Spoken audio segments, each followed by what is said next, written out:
1 ماه مونده بود به 25 آذر. 25 آذر روز مادر بود و من میخواستم اون سال که 13 ساله شده بودم یک هدیه درست حسابی برای مادرم بخرم.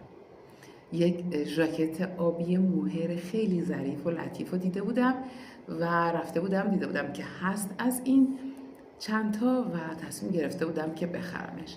به فروشنده هم گفته بودم یه دونش رو برای من نگه داره، چون من نمیتونم زودتر بخرم و مادرم میبینه.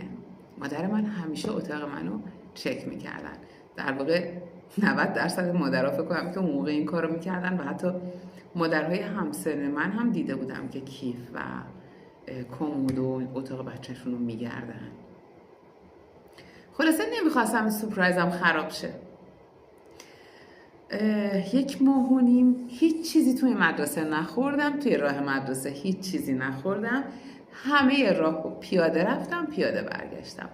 4 بار در روز 3 ساعت راه میرفتم تا به مدرسه برم و برگردم و 57 تومن پول داشتم، یکم هم بیشتر از اون ژاکت. بنابراین تصمیم داشتم که چند تا شاخه گلم برای مامان بخرم.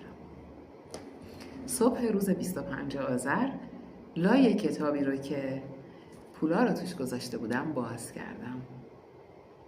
کتاب از هوا و آینه ها بود که سال قبلش مادرم به من برای روز تولدم هدیه کرده بود.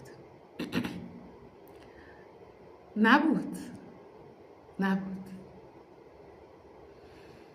تمام بدنم یخ کرد. همه ی اتاق رو گشتم چون فکر کردم ممکنه یه جای دیگه گذاشته باشمش. نبود. مادرای ما میترسیدن که پول اگر زیاد تو دستمون باشه یه کاری بکنیم که نباید بکنیم. مثلا رژ لب بخریم، یه چیزی شبیه این، کاری شبیه این. بنابراین تا یه حدی اجازه پسنداز داشتیم، از یه حدی به بعد احساس خطر میکردم و من بعد از شاید توی 17-18 سالگی متوجه شدم که مادرم این پولو برداشته بودن. اثرش روی من این بود که پس انداز کنم یا نکنم، سختی به خودم بدم یا ندم، فرقی نمیکنه. این پول در معرض بادیه که کنترلش در دست من.